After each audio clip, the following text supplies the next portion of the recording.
John Newlin shares a story from his book, Ordinary, an ordinary man's experience with God. Have you ever heard about big fish stories? Well, John shares a fishing story that happened when he was 14 years old, when he decided to go fishing for a Goliath grouper.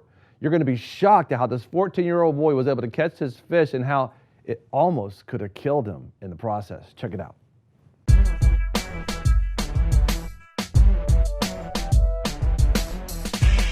Be sure to subscribe and press alert to get new notifications of new success secrets made available on VFNtv. Isn't it exciting, John? It's exciting to see, what God can do. I think back about, you're 14, I believe it was, when you were fishing to catch you were fishing for a Goliath grouper, which is a huge fish. Right.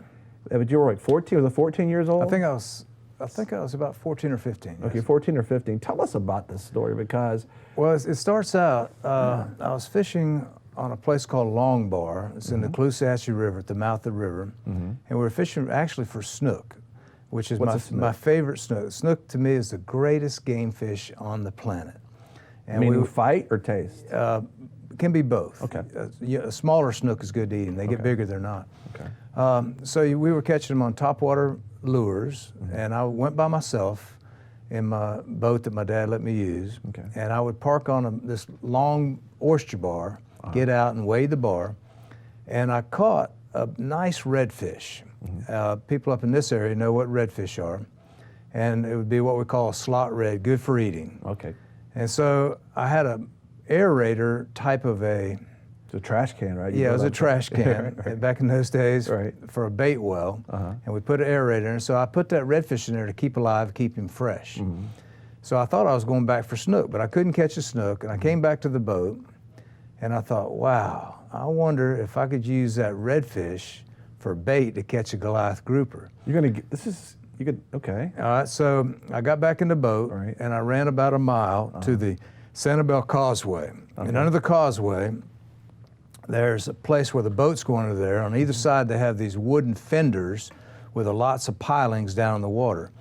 And what we'd normally do is go out and catch a jack crevalle. We'd see birds, and we'd throw lures to where the birds were, and the fish would be striking, and we'd use jack crevalle because they would, when you put them down, they would grunt loudly. Okay. And so the Goliath grouper would come to the jackfish. Right. All right, but I had a redfish. I never tried a redfish. So the grouper would hear this noise? Fish, yeah. Okay, wow, okay. And so I went to my favorite spot and parked the boat on the inside of that fender, climbed up the fender, got up top, which would be about 8 to 10 feet out of the water. Right. Took my rig, which was a rope with like a 2-pound weight on it, and then a chain, a 1/4-inch chain, and a Sobe hook that's as big around as your hand, a big hook. And I put that redfish down there, and almost immediately a Goliath grouper hit it. No. Yeah, and I had him on there, and I wanted one less than 100 pounds because then I could sell it or I could eat it. Right. And because they can be 400 pounds. Yeah, right? if they get too big, they're not good eating. That's a big fish, 400 pounds. Yeah, it's a huge fish. Why it's called Goliath. I'm yeah, sure. it's huge. So I catch this fish, and I bring him up to the top, and I walk down the catwalk and bring him around, and I get down on my boat. And so the name of the story is Have Your Cake and Eat It Too. Right. All right, so now I get down the boat, I walk over, and I cut a hole in the Goliath grouper's lip and tied him off, and I could rest because now I had him. Because he's hanging in the water. He's hanging in the water where he's in the water.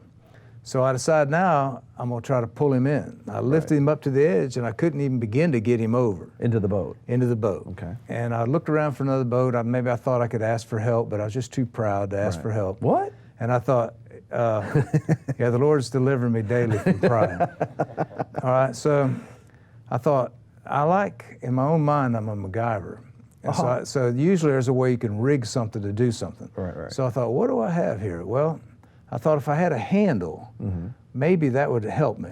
So I thought up underneath the front of the boat, I had a ski rope. In those days, I had a wooden handle, and then it came down to one piece of rope. And I thought if I could tie that rope through that lip and then stand up on the side, which is called the gunnel. Okay. And I got up on the side of the boat, and I lifted, and I lifted, and I lifted, and right when I couldn't get him over again. Right when he started coming over, my feet slipped out from under me. Oh, no.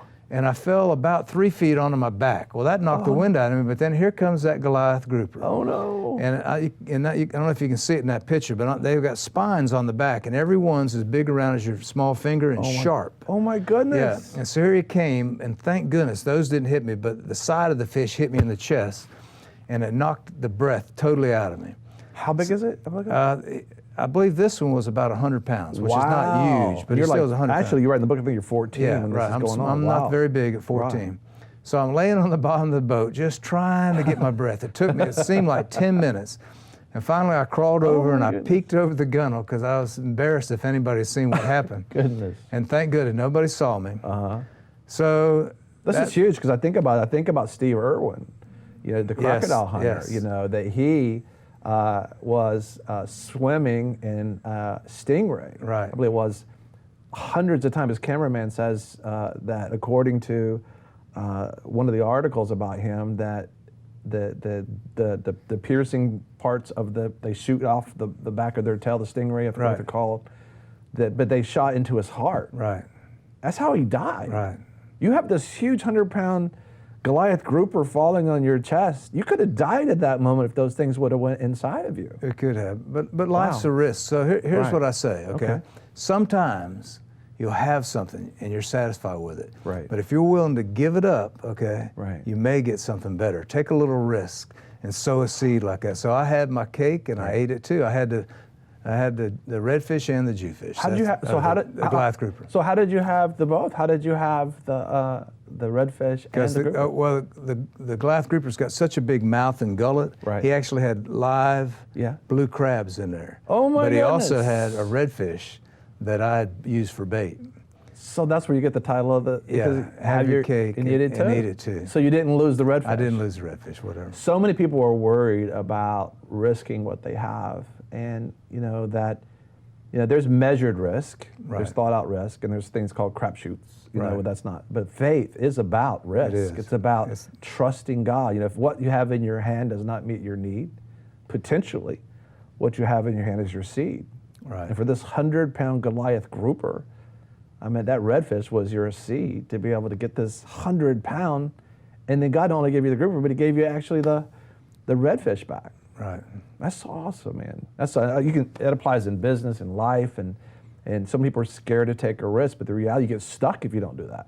Right. You never go to this place. This is a powerful story, and it's incredible. 14 years old. I mean, this is so. I don't know. A lot of people don't know Flipper and all these different things that we know about in our journey from television in the past, but you're just like that guy. You're like that guy that I'm just an ordinary guy. Yeah, but it's pretty. You're the man's man. I think you're like the man's man. So taking that risk is important. You also talk about, it may take work and a little boldness to do something, and that it may take your breath away. Right. But go for it because it's your heritage. Right. Right? What do you mean by that?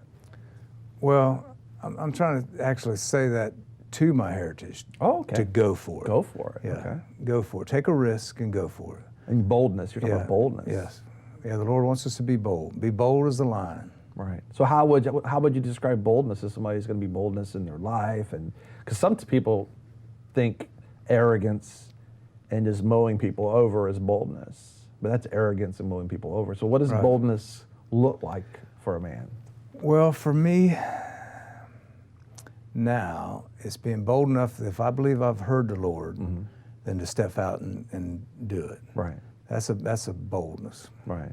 That's good. That's very good. And if you're doing your job, do it with boldness, right? Right. If you're married, be the man, be the husband, be the father, with boldness. So many men are paralyzed by it's just life's difficult. You feel like you've made a lot of mistakes, and so he may sit quietly in the house and not say much, but he's almost defeated in his own mind. But the Lord told me very specifically that He's going to break all generational curses and cycles of judgment that have kept you paralyzed and sterile in the midst of the family. Listen, you're so important that entire society has been trying to come against you and to snuff you out as a man. That's how important you are.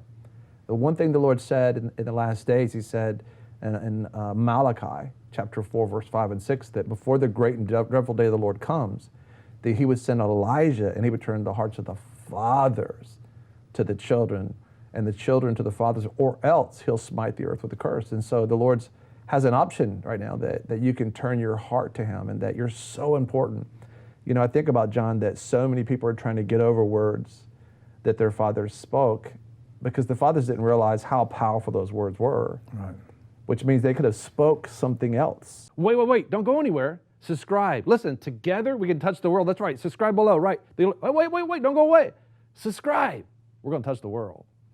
You know, a lot of people want to abide with the Lord, but they just don't have a plan to do it. You can request that plan today at iabide.org.